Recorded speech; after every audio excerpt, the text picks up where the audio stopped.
देखो अनुराधा नक्षत्र, कौन सा नक्षत्र है? अनुराधा।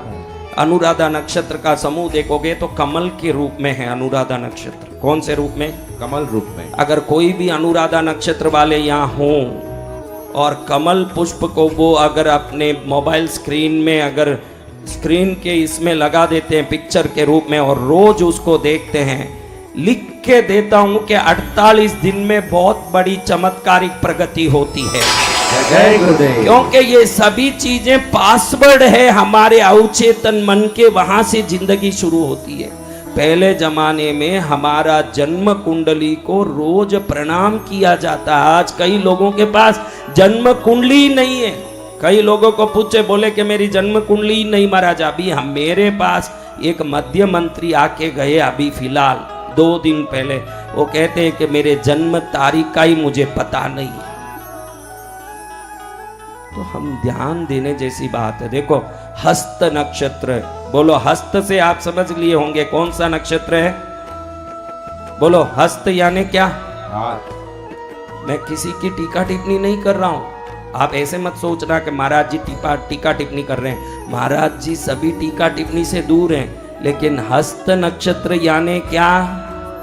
हाथ। आकाश में हस्त नक्षत्र को देखो तो वो हाथ के सिंबल से बनता है, हाथ जैसा समूह से बनता है। लेकिन हस्त नक्षत्र के नक्षत्र विज्ञान के गुणों में लिखा हुआ है कि जो हस्त नक्षत्र को घड़ी घड़ी उपयोग करेंगे, क्या करेंगे?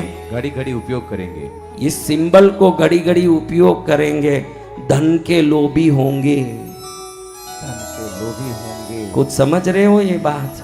समझदार को इशारा काफी है। समझ आ रही है बात? समझ में आ गया? ताली बजा 2-4 दीजिए। लोगों को समझ आया, बाकी किसी, अरे बाकी फोगटी ताली बजा रहे हैं, उनको कुछ समझ ही नहीं आया।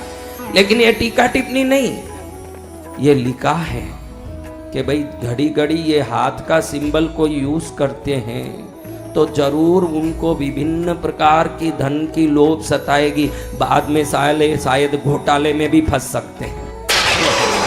हाँ, बाद में घोटाले में भी फंस सकते हैं, ऐसा लोभ आता है।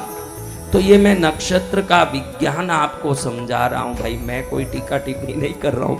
मैं तो नक्षत्र कैसे काम करते हैं, आप अपना नक्षत्र जरूर कौन सा है जान लीजिएगा। उस नक्षत्र का गूगल में अगर सर्च करेंगे कि ये नक्षत्र का रूप क्या है, तो उसमें लिखा आएगा नाव, चक्कू, विभिन्न प्रकार के रूप आएंगे।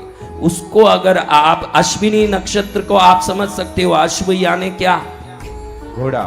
हाँ, तो अश्विनी नक्षत्र वाले घोड़े के पिक्चर को मोबाइल स्क्रीन पर रखें, रोज देखें, तो हमारे अवचेतन मन में पूर्व जन्मों में किए हुए पुण्य की सभी शक्तियां आकर्षित होके इस जन्म में धन और सुख बन के आने लगता है। जय जय गुरुदेव। ये कौन सा नक्षत्र?